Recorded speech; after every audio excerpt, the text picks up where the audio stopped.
Hello guys, இன்னைக்கு நம்ம என்ன பார்க்க போறோம்னா குலிகாவை பற்றி தான் பார்க்க போகிறோம். ஆல்ரெடி நான் போன படத்தில் வந்த பஞ்சூர்லி பற்றி நான் போட்டிருப்பேன். ஸோ அது வேணும்னா போய் பார்த்துட்டு வந்துருங்க. ஓகே கைஸ், குலிகானா யாரு, எப்படி ஆரிஜினேட் ஆனாங்கன்னு நான் சொல்கிறேன். அந்த படத்தில் வந்துட்டு ஒரு கல் விழுந்து அதுதான் குலிகான்னு சொல்லியிருப்பாங்க. தெளிவாக எக்ஸ்பிளைன் பண்ணுற குலிகானா யாருன்னு சொல்லி. ஓகேவா? பார்வதி பார்த்தீங்கன்னா சாம்பலை எடுத்துட்டு வராங்க கைலாஷாக்கு. அந்த சாம்பல்ல இருந்து ஒரு கல் வருது. அந்த கல் ரொம்ப பவர்ஃபுல்லா இருக்கு. இதை பார்த்த சிவனுக்கு ஒரு மாதிரி கோவம் வருது. ஸோ சிவன் என்ன பண்றாருன்னா, இது என்னது இது அப்படின்னு சொல்லி தூக்கி வீசிடுறாரு பூமிக்கு. அது எங்க போய் விழுதுன்னு பாத்தீங்கன்னா வைகுண்டால போய் விழுது. வைகுண்டா யார் இடம்? நம்ம விஷ்ணுவோட இடம். அப்படி அந்த கல் விழுகும் போது அந்த கல்ல தான் நம்ம குலிகா பிறக்கிறாரு. பிறந்த உடனே ரொம்ப கோவமா ஒரு ஆக்ரோஷமா பசியோட பாத்தீங்கன்னா குலிகா சுத்திட்டு இருக்காரு.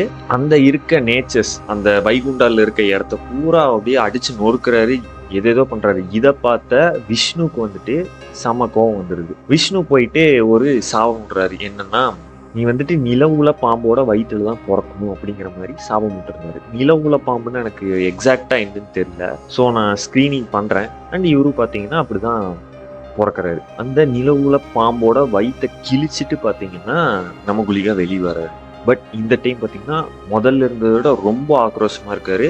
அங்க அந்த வைகுண்டால இருந்த அந்த நதி இருக்கு பாத்தீங்களா, அதை ஃபுல்லா கன்சியூம் பண்ணிடுறாரு. அங்க இருக்க மீனை எடுத்து சாப்பிடுறாரு. அப்பவுமே பாத்தீங்கன்னா அவருக்கு பசி அடங்கல. அங்க இருக்க ஊர் மக்கள் இந்த குதிரையோட ரத்தம், யானையோட ரத்தம் அதெல்லாம் கொடுக்குறாங்க. அப்பவும் பசி அடங்கல. எக்ஸ்ட்ரீம் லெவலுக்கு போயிட்டாரு. எப்படின்னா சூரியனை கூட விழுங்குற அளவுக்கு எக்ஸ்ட்ரீமுக்கு போயிட்டாரு. இதை பார்த்த விஷ்ணுக்கு அவ்வளவுதான் முடிஞ்சு, சும்மா விட்டா அவ்வளவுதான் முடிஞ்சு அப்படின்னு சொல்லி கீழே இறங்கி அவரோட ஃபிங்கர் சுண்டு வரல அந்த டிப்பை மட்டும் கடிச்சுக்க அப்படின்னு சொல்றாரு. அப்படி கடிக்கும் போது குலிகாவுக்கு ஃபர்ஸ்ட் டைம் பசி அடங்குது. அதுக்கப்புறம் விஷ்ணு ஒரு வேலை கொடுக்குறாரு. ஊர் மக்களோட நதி, அதுக்கப்புறம் ஊர் மக்களோட அந்த யானை குதிரை எல்லாம் இது பண்ணதுக்கு மக்களை ப்ரொடெக்ட் பண்ணணும்.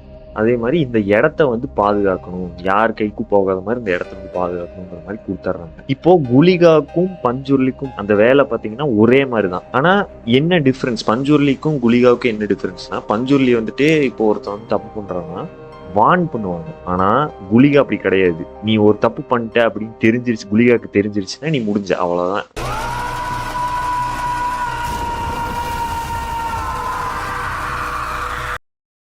அதே மாதிரி குலிகாவை பிரம்ம ராட்சசன்னு சொல்லுவாங்க. பஞ்சூர்லியை ஸ்பிரிட்னு சொல்லுவாங்க. ஒரு சில டைம் பாத்தீங்கன்னா பஞ்சூர்லிக்கும் குலிகாவுக்கும் சண்டையே இருக்கு.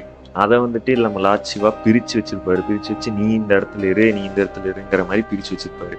குலிகா ரொம்ப ஒரு ஃப்ரெண்ட்லியான, நல்லவங்களுக்கு ஃப்ரெண்ட்லியான ஒரு கேரக்டர். அதே மாதிரி கெட்டவங்களுக்கு எக்ஸ்ட்ரீம் லெவலான ஆக்ரோஷம் காட்டுறவங்க தான் பாத்தீங்கன்னா குலிகா. குலிகாவோட ஒரிஜினல் ஃபார்ம் பாத்தீங்கன்னா ஒரு ஷேடோ, காத்தை விட வேகம். அதே மாதிரி ஒரு கெட்டவன் ஒரு தப்பு செய்யறான்னா அவன் கனவுல ரொம்ப ஹாண்ட் பண்ணுவாங்க. நெக்ஸ்ட் பாத்தீங்கன்னா அந்த படத்துல ஒரு சீன் காமிச்சிருப்பாங்க. என்னன்னா அவுட் சைட்ல இருக்க ட்ரைப்ஸ் உள்ள வர பார்ப்பாங்க. அந்த ஒரு சீன், பர்டிகுலர் சீன்ல மட்டும் அந்த அனிமலோட கண்ணீரை அந்த இடத்துல யூஸ் பண்ணியிருப்பாங்க. அதே மாதிரி அதை சாகடிச்சு அங்க தொங்கிட்டு இருப்பாங்க. அது எதுக்குன்னா, அப்படி பண்ணும்போது ஒரு கன்ஃபியூஷன் கிரியேட் ஆகும். ஸ்பிரிட்ஸுக்கு ஒரு கன்ஃபியூஷன் கிரியேட் ஆகுங்கிற மாதிரி சொல்றாங்க. அவங்களோட பவர் கம்மியாகும், ஒரு இல்யூஷன் கிரியேட் ஆகும். அது போற மக்களுக்கு அந்த இடத்துக்கு போறாங்கன்னா அந்த இடத்துல ஆபத்து இருக்குங்கிறத தெய்வாஸ்னால வார்னிங் கிரியேட் பண்ண முடியாத மாதிரி ஒரு இல்யூஷன் பவுண்டரியை அந்த டெட் அனிமல் கிரியேட் பண்ணுங்கிற மாதிரி சொல்றாங்க. குலிகாவை பொறுத்தளவு குலிகால நிறைய அவதாரம் இருக்கு, நிறைய டைப் இருக்கு. அதுல மெயின் டைப் பார்த்துட்டீங்கன்னா ருத்ர குலிகா. ஒரு ஷேடோ மாதிரி ரொம்ப ஆக்ரோஷமா ரொம்ப வைலண்டா இருப்பாங்க. இன்ஜஸ்டிஸை பனிஷ் பண்ணுவாங்க, தப்பு செய்யறவங்கள பனிஷ் பண்ணுவாங்க. அதே மாதிரி அந்த இடத்த பயங்கரமா பாதுகாப்பாங்க. அதான் பாத்தீங்கன்னா ருத்ர குலிகா. கிட்டத்தட்ட பாத்தீங்கன்னா எல்லாமே ஒரே மாதிரி இருக்கும், சில இடத்துல மட்டும் மாறும். அது மட்டும் நான் சொல்றேன். அக்னி குலிகா. இந்த படத்துல கேள்விப்பட்டிருப்பீங்க அக்னி குலிகா. இந்த அக்னி குலிகாவோட மெயின் ரோல் என்னன்னா டார்ச் ரிச்சுவல்ஸ்னா அந்த நெருப்பு வச்சு ரிச்சுவல் பண்றாங்க, மந்திரம் ஹோமம் அதெல்லாம் பண்றாங்கல்ல. அதுக்கு இந்த அக்னி குலிகா ஒரு சப்போர்ட்டர், லைக் சப்போர்ட்டர் மாதிரி இருப்பாராமா.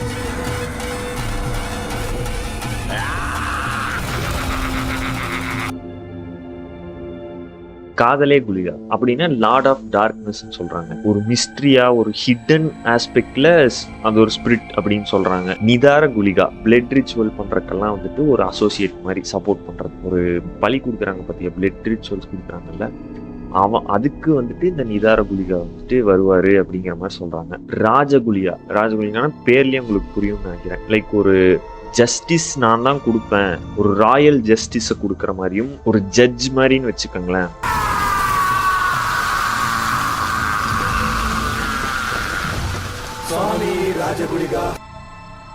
தந்திரான் மந்திர குலிகா பேர்லயே உங்களுக்கு தெரியுதுல்ல, தந்திர குலிகா. சன்னியாசி குலிகா, வேண்டரிங் பண்ணிட்டு ஒரு சன்னியாசியா சுத்ததாக சன்னியாசி குலிகான்னு சொல்றாங்க. சாவண்டி குலிகா, அந்த சாவண்டின்னு சொல்லி இன்னொரு கடவுள் இருப்பாங்களாமா, அவங்க கூட கம்பைன் ஆகி சில இடத்துல வந்துட்டு ஆக்ட் ஆவாங்க. அவங்க தான் பார்த்தீங்கன்னா சாவண்டி குலிகா அப்படிங்கிறாங்க. மந்திரவாதி குலிகா, இந்த மாந்திரிகம் அப்புறம் இந்த மேஜிக் பண்றதெல்லாம் பார்த்தீங்கன்னா ஒரு ஸ்பெஷலிஸ்ட்னா மந்திரவாதி குலிகா அப்படின்னு சொல்றாங்க. போதகுலாப்ப அந்த துளு நாட்டில் வந்துட்டு பஞ்சூர்லையும் சாமி கும்பிடுவாங்க, அதே மாதிரி நம்ம குலிகாவையும் வந்துட்டு வணங்குவாங்க. குலிகா வந்துட்டு அப்பதான் பாத்தீங்கன்னா அப்பியர் ஆயிட்டு டிஸ்அப்பியர் ஆயிடுவாங்க. லைக் அந்த படத்திலேயே பாத்தீங்கன்னா பக்காவா காமிச்சிருப்பாங்க குலிகா வந்துட்டு இப்படிதான் அப்படிங்கிற மாதிரி. ஒரு சீன்லாம் பாத்தீங்கன்னா அடிச்சு துவைப்பாரு, அதெல்லாம் கிட்டத்தட்ட லிட்ரல் கூஸ் பம்ப்ஸ்னே சொல்லலாம். ஓகே கைஸ், இந்த வீடியோ வந்துட்டு உங்களுக்கு பிடிச்சிருந்ததான்னு சொல்லுங்க. கொஞ்சம் சப்போர்ட் பண்ணுங்க, லைக் பண்ணுங்க, சப்ஸ்கிரைப் பண்ணுங்க புதுசா வந்திருக்கீங்கன்னா. பழைய வீடியோஸ் எல்லாம் பாருங்க. தேங்க்ஸ் ஃபார் வாட்சிங். டேக் கேர், ஹாப்பியா இருங்க and advance happy new year. Okay guys, by.